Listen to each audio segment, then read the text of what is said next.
Bonjour à tous et bienvenue pour la classe inversée numéro 13 intitulée Grammar Basics. Voilà ma fiche me présentant, vous avez mon contact, vous avez mon compte Twitter si toutefois vous voulez me suivre. First, personal pronouns as subject pronouns, les pronoms personnels sujets. Les voici, vous avez le tableau, pronom personnel, première personne du singulier, deuxième personne du singulier, troisième personne du singulier, vous voyez qu'il y en a trois, et puis ensuite première, deuxième et troisième personne du pluriel. La première personne du singulier c'est I, je, you, tu, he pour un homme ou un garçon, sexe masculin, she pour une jeune fille, une dame, une femme, de sexe féminin donc, et it pour un objet, une chose ou un animal domestique. It, c'est de l'inanimé. Il ou elle. Et enfin, we, you et they. Vous notez bien que they se traduira par il ou elle au pluriel. Il n'y a qu'une seule forme unique, alors que nous avons une distinction entre il ou elle au singulier. He and she.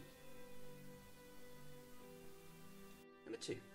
Personal pronouns as subject and object pronouns. Pronom personnel sujet et aussi pronom personnel complément. PPS, pronom personnel sujet, ou PPC, pronom personnel complément. Donc soit les pronoms sont en position de sujet, soit ils sont en position de complément. Complément. On retrouve nos pronoms personnels sujets avec I, you, he, she, it, we, you et they. Et quand ils sont en complément, on trouvera me qui signifie me, moi ou M', you, te, toi ou T', him, le, lui et l'apostrophe, her, la, lui et l'apostrophe, it, le, la, lui et l'apostrophe. Vous remarquez qu'il y a exactement la même forme en sujet ou en complément, c'est exactement la même. Us ou us qui veut dire nous, you, vous, et enfin them, eux, elles ou les. Lorsque l'on dit she loves me, she se trouve dans la catégorie des pronoms personnels sujets, en sujet, sujet de love. Donc voilà pourquoi on a utilisé she. Et me est en fait un pronom personnel complément, car il est en position de complément d'objet direct. On ne peut pas dire she loves I, mais she loves me. She, sujet, et me, complément d'objet direct. Quand on dit I love you, I est un pronom personnel sujet, car il est en position de sujet, c'est sa fonction. Et you est un pronom personnel complément, car il est complément d'objet direct du verbe love. Mais notez bien, le you sujet et le you complément d'objet direct, c'est exactement la même forme à l'écrit, mais en réalité, ça renvoie à un pronom personnel complément. Ne pas se tromper. Pokémon catch them all. Catch them all, c'est un impératif. Them est un pronom personnel complément. Attrapez-les tous. Them, et non pas catch they all. C'est catch them all, donc c'est un complément d'objet direct. Number 3. Possessive adjectives, les adjectifs possessifs. J'ai mis une grille de référence qui sont les pronoms personnels pour que l'on puisse faire des phrases avec les adjectifs possessifs, mais bien sûr, lorsqu'on dit mon, ma ou mes, ça se dit my, ton, ta ou tes, your, son, sa ou ses, his pour un garçon, son, sa ou ses, la même chose, mais pour une fille ou une femme, une dame, her, son, sa ou ses pour un objet ou un animal, on dira its, nos ou notre, our, vos ou votre, your, et enfin leur ou leur au pluriel, their. Quelques phrases pour illustrer tout cela. It's my console. C'est ma console, bien évidemment. It's his brother. Brother, qui signifie frère. It's his brother. C'est son frère. Et nous avons une autre phrase. It's her brother. C'est son frère, également. Mais attention, en français, on dit bien c'est son frère, parce que le mot frère est masculin. Voilà pourquoi on dit c'est son frère, et non pas sa frère. Alors que, en anglais, on emploie l'adjectif possessif en fonction de la personne qui possède et non pas en fonction du nom commun. Ici, en bleu, it's his brother, on sait que celui dont on parle, c'est un garçon. Parce qu'on a utilisé l'adjectif possessif his. Par contre, quand on a it's her brother, on sait que quand on dit c'est son frère, on parle d'une fille parce que her renvoie à une personne de sexe féminin. It's her brother. Donc, en anglais, nous sommes plus précis qu'en français.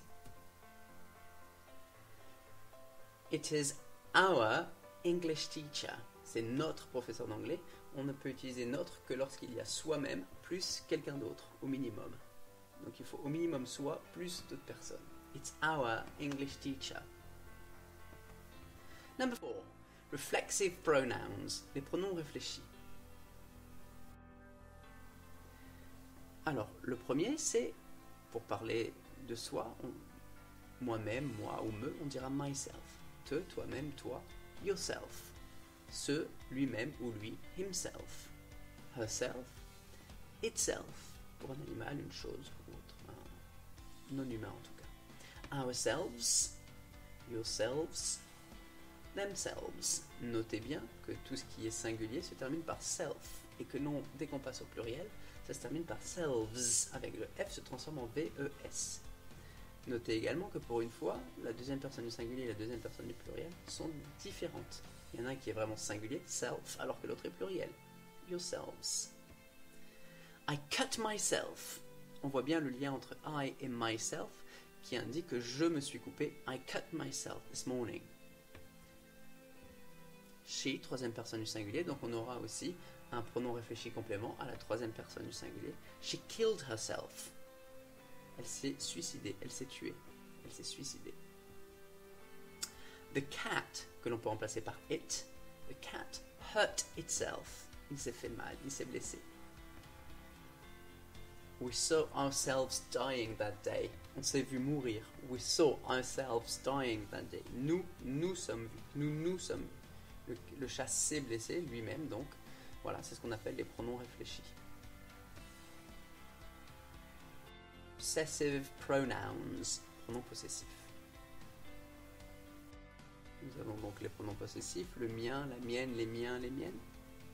Mine, le tien, la tienne, les tiens, les tiennes. Yours, notez bien le S. Le sien, la sienne, les siens, les siennes. His, pareil pour une jeune femme, un garçon, une fille, pardon, ou une dame. Le sien, la sienne, les siens, les siennes. Hers, notez bien toutes ces traductions en français alors qu'il n'y a qu'un seul mot en anglais. It's, le sien, la sienne, pareil pour un objet ou un animal ou quelque chose d'inanimé. Ours, yours, le vôtre, la vôtre, les vôtres. And theirs, le leur, la leur. It's my cap, it's mine.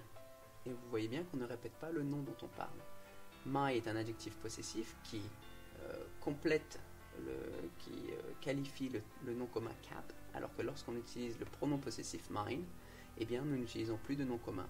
It's my cap, it's mine, don't touch it, it's mine. Is it your bag? Yes, it's mine. Et vous voyez qu'on ne répète pas bag. On ne dira pas it's my, on pourrait très bien dire it's my bag, mais on peut dire yes, it's mine. C'est pour éviter la répétition, pour éviter de répéter le terme bag. Is it your bag? Yes, it's mine. No, it's not yours. Par exemple. It is their house. It is theirs. Encore une fois, on ne réemploie pas le nom commun, on ne mettra pas theirs house, on dira it's theirs, ce qui présuppose que l'on a déjà évoqué le nom commun dont on parle, qui n'est pas évoqué dans la reprise. It's his smartphone. It's his, not hers. It's his. Recap. Bilan. C'est donc un tableau qui récapitule ce que l'on a pu voir avec les colonnes pronoms personnels sujet, PPS, pronoms personnels complément, PPC, les pronoms réfléchis, myself, yourself, etc. Les adjectifs possessifs, my, your, his, her, et les pronoms possessifs. Et vous avez bien sûr première personne singulier, deuxième, troisième personne singulier qui sont nombreuses, et enfin les trois personnes du pluriel. N'hésitez pas à faire pause sur la vidéo pour pouvoir le regarder, l'apprendre par exemple. C'est toujours pratique. WH question words, les mots interrogatifs. Les voici. On a who qui signifie qui. Who are you? Notez bien que les intonations avec les mots en WH sont toujours descendantes. Who are you? Qui es-tu? What, qui se traduira par quoi, qu'est-ce que, quel, qu'est-ce qui. What are you doing? Qu'est-ce que tu fais? What else? Quoi d'autre? What happened? Que s'est-il passé? Qu'est-ce qui s'est passé? Qu'est-ce qui s'est passé? What time is it? Quelle heure est-il? Where, qui permet de dire où. Where did you go during the last holidays? Intonation descendante encore une fois. When, qui signifie quand. When is your flight? Why, qui veut dire pourquoi. Why are you so tired? Why? Why are you so tired? How, qui veut dire comment. How are you? How are you feeling? How did you get in? How much, qui signifie combien, mais cette fois-ci toujours suivi d'un singulier ou d'un nom non comptable. Par exemple, how much time do you need? How much money do you want? How many, qui est suivi d'un pluriel comptable. Par exemple, how many brothers or sisters or how many video games have you got? Intonation descendante. Vous remarquez que how many est considéré comme un WH, tout comme how, même si ça ne commence pas par WH, mais les deux lettres sont présentes dans le mot interrogatif. Whose, qui signifie à qui. Whose is this smartphone? Ou alors, whose smartphone is this, or is it? Et enfin, which, qui signifie quel ou lequel. Which one didn't do their homework? Intonation toujours descendante. Genitive case, le génitif saxon. Apostrophe S. This is Barbara and she's got a kite. It is Barbara's kite. C'est le cerf-volant de Barbara. It is the kite of Barbara. C'est le cerf-volant de Barbara. Here we've got Debbie. Debbie has got a cat. So it is Debbie's cat. C'est le chat de Debbie. It is the cat of Debbie. C'est le chat de Debbie. Here we've got Jack, and Jack's got books on his head. These are Jack's books, or les livres de Jack. The books of Jack, les livres de Jack. This is Simon, and he's playing football, and he's got a football ball. So it is Simon's ball. C'est le ballon de Simon. It is the ball of Simon. C'est le ballon de Simon. Le génitif saxon, l'appartenance. Le apostrophe S s'appelle le génitif saxon et il permet de créer un lien d'appartenance, la possession. Il faut remonter la chaîne de la fin vers le début pour comprendre le sens. Exemple. It is Ted's birthday. Il faudra comprendre, c'est l'anniversaire de Ted. On remonte la chaîne, birthday, l'apostrophe S, Ted, l'anniversaire de Ted. It is Susie's pen. Comprendre, pen, apostrophe S, Susie. C'est le stylo de Suzy. Le apostrophe S signifie deux en français. On remarque également que le apostrophe S est placé après un nom propre, ou une personne, ou un être animé, et avant un nom commun. Exemple. Look, it's Rebecca's bag. Regarde, c'est le sac de Rebecca. Nous avons le nom commun, l'objet dont on parle, bag. Nous avons le signe de l'appartenance, l'apostrophe S, qui est accolé à la personne qui possède, c'est-à-dire Rebecca, personne qui possède l'objet. Comprendre, bag, apostrophe S, Rebecca, le sac de Rebecca. Look, it's Dave's brother. Regarde, c'est le frère de Dave. Encore une fois, le nom commun dont on parle, le signe de l'appartenance, apostrophe S, et la personne qui possède, ou avec qui elle a un lien d'appartenance. 9. Be, l'auxiliaire être.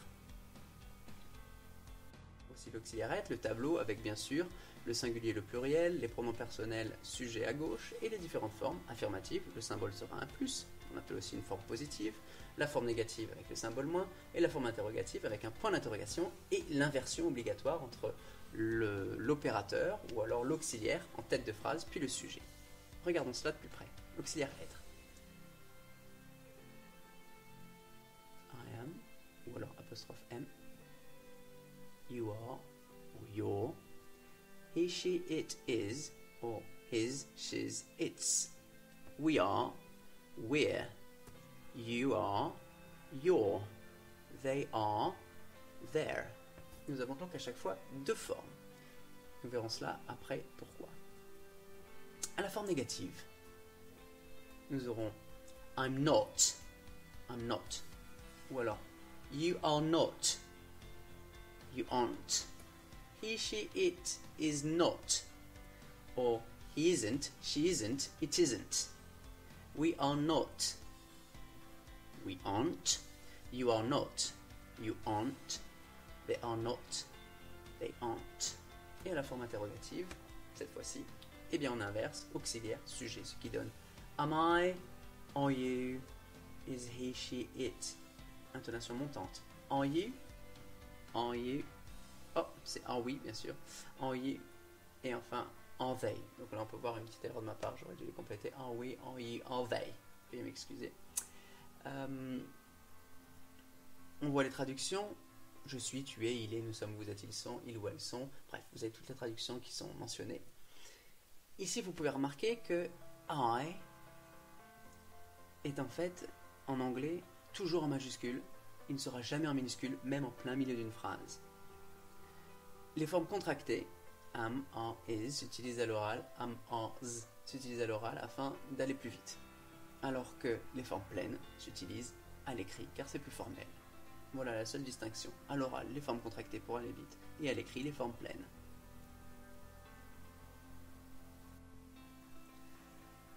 L'auxiliaire avoir. Have. Et bien, le même tableau que tout à l'heure, vous le connaissez déjà. Forme affirmative, négative et interrogative. Regardons la forme positive. I have got. You have got. He, she, it has got. We have got. You have got. They have got. Relativement simple. Une forme unique, have got, sauf à la troisième personne où il y a le S. Forme négative, on rajoute la négation tout simplement. I haven't got, you haven't got, he, she, it hasn't got, toujours le S de troisième personne, on met la négation. We, you, they haven't got, toujours à la forme contractée, jamais de forme pleine. À la forme interrogative, cette fois-ci, l'inversion s'opère et vient se placer entre have I got, le sujet. Have I got, have you got, has he, she, it got, have you got, have you got, have you got. Là, encore une fois, je me suis trompé. Il faut bien évidemment avoir have you got, have we got, have you got, have they got, bien évidemment. Les traductions qui sont mentionnées. N'oubliez pas que le I s'écrit toujours en majuscule. Comme tout à l'heure, nous l'avons déjà évoqué. Et les formes contractées de have got sont apostrophe VE, got. Ça fait got, I've got, you've got, they've got. Et à la troisième personne, he's got, she's got, it's got. Et nous les utilisons uniquement à la forme positive, ces formes contractées. Simple present, le présent simple. Valeur du présent simple, dans un premier temps. Le présent simple est l'une des deux formes de présent en anglais. Le présent simple s'emploie pour parler des actions qui sont déclarées vraies par l'énonciateur. Ceci peut concerner trois types d'actions. Les actions habituelles. She gets up at 6 every day. Elle se lève à 6 heures tous les matins. Présent simple. Les actions générales, toujours vraies. The sun rises in the east. Le soleil se lève à l'est. Les actions répétées. Jane goes to school with his mother. James goes to school with his mother. James va à l'école avec sa mère. Le présent simple ne s'utilise en aucun cas pour parler des actions qui sont en cours de réalisation ou sur lesquelles l'énonciateur veut faire un commentaire. On a alors recours au présent plus base verbale plus ing, mais nous verrons ça plus tard. Donc voilà les valeurs du présent simple. La construction avec un verbe que vous connaissez bien. Nous avons ici pronom personnel, forme affirmative, négative et interrogative. I, you, he, she, it, we, ye, they, bien évidemment. Le singulier et le pluriel. Forme affirmative, I work, you work, he works, she works, it works, we work, you work, they work. Nous avons le verbe work.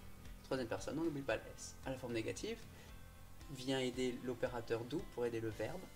Et nous avons I don't work, you don't work, he doesn't, on n'oublie pas le ES. She doesn't work, it doesn't work, you don't work, you don't work, it don't work. Donc forme unique, don't work, sauf à la troisième personne, doesn't. Forme interrogative, on intervertit l'opérateur et le sujet, c'est-à-dire l'auxiliaire et le sujet. Ça fait do I work, do you work, does he, does she, does it work, et enfin les formes de pluriel. Ce qu'il faut retenir. À la forme affirmative, le verbe ou l'opérateur do prend un S à la troisième personne du singulier. Troisième personne du singulier, n'oublie pas le S. À la forme négative, le verbe se fait aider par l'opérateur do, qui porte la négation, et le S à la troisième personne, le cas échéant, et ça deviendra does. À la forme interrogative, l'opérateur do se place en début de phrase pour faire l'inversion, et il porte le S, le cas échéant, à la troisième personne. N'oublions pas d'inverser l'opérateur et le sujet, et de mettre le point d'interrogation en fin de phrase, sinon ce n'est pas une forme interrogative. Voici comment former le présent simple. Forme affirmative, sujet plus base verbale. Forme négative, sujet plus don't plus base verbale. Forme interrogative, on aura do plus sujet plus base verbale plus point d'interrogation. Je joue au foot, je ne joue pas au foot. Joues-tu au foot? En anglais, I play football. I don't play football. Do you play football? Intonation montante. Ou alors, sujet à la troisième personne du singulier plus base verbale et s. Sujet à la troisième personne singulier plus doesn't plus base verbale. Ou does plus sujet à la troisième personne singulier plus base verbale plus point d'interrogation. Ce qui donne, elle joue au foot, elle ne joue pas au foot. Joue-t-elle au foot? She plays football avec un s. She doesn't play football. D'où vient aider le verbe play, porte le s à la troisième personne plus la négation, ce qui fait do, does, doesn't. She doesn't play football. Does she play football? Phonétique, le s à la troisième personne du singulier se prononce de 3 façons différentes. Soit s, soit z, ou encore is.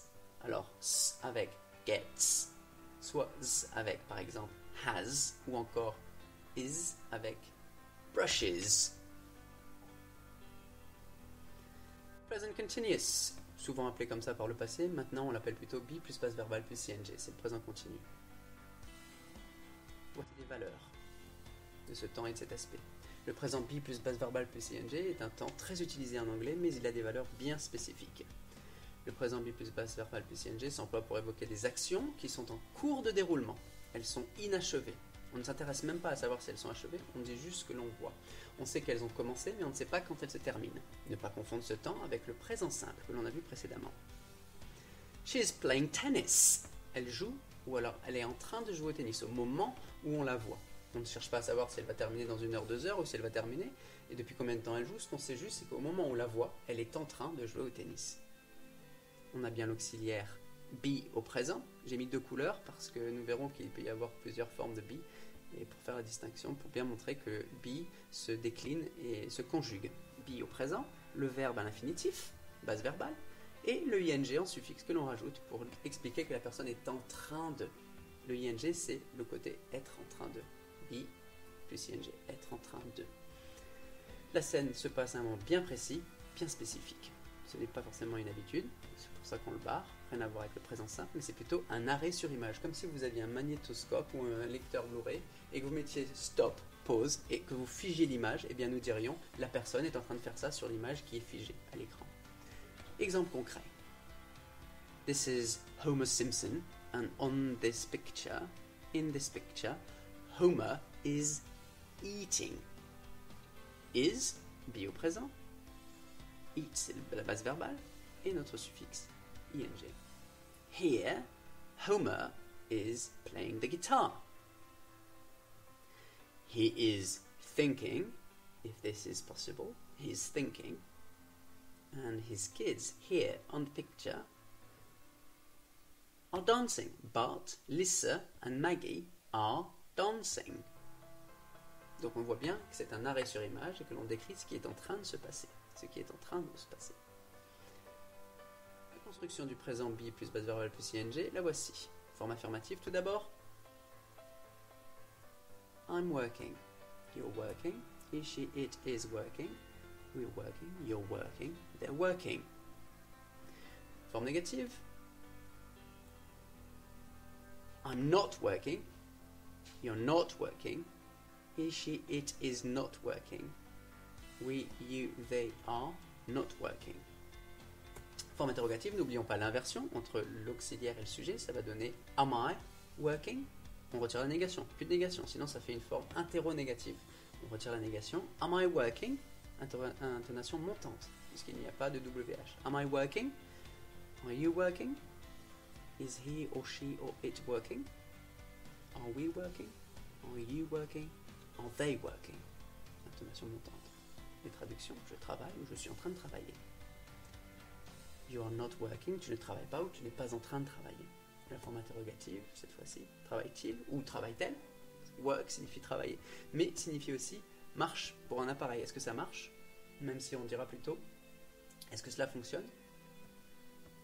Attention à savoir, quand le verbe se termine par une séquence consonne, voyelle, consonne, eh bien on double la finale. Le verbe swim, se termine par W-I-M, W étant une consonne, I une voyelle et M une consonne, eh bien nous sommes obligés, pour rajouter le suffixe ing, de doubler la finale, c'est-à-dire doubler le M, et nous obtenons swimming avec 2 M. Tout comme run, avec running, on est obligé de doubler le N.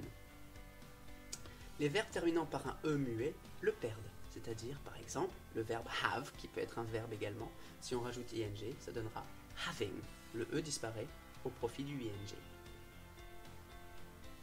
Voilà, regardez cette vidéo, elle est très riche, très complète, il y a beaucoup d'informations, il reste encore beaucoup de choses à voir cette année, mais n'hésitez pas à la re-regarder, approfondir et bien maîtriser ce qui a déjà été vu. Thank you for your time, and a special thanks to bensound.com for its music, especially the song entitled A New Beginning. You've got my particulars should you wish to contact me. Bye. Thank you very much. I hope you've enjoyed watching this video. Bye.